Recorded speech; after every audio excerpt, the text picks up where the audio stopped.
At the same time, like you said, there can be the view, and I've definitely talked about this before, like there can be the view that it's like, well, this is such an ancient sacred practice, and like, how can you make it so, how can you make it so silly, or so, one would say silly or clever or genius, or how can you make it so frivolous?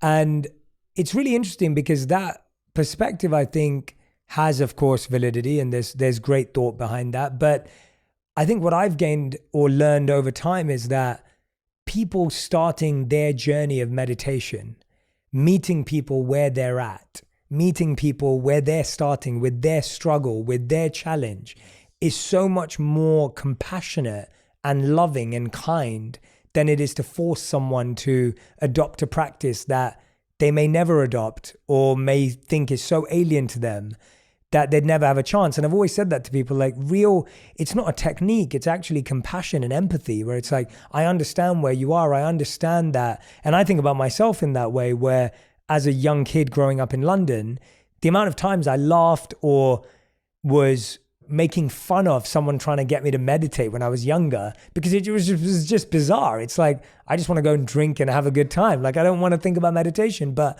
maybe if Calm had been around when I was younger, then it would have been an easy place to start for me. And that would have been the beginning of my journey.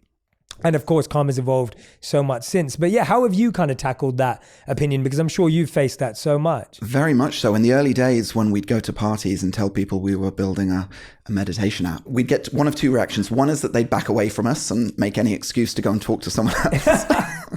The second was that they'd be like, oh, I've heard of that. I've tried it, but I can't do it.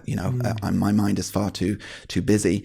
And it has been extraordinary how that has shifted over the last decade. Again, this is connected to mental health.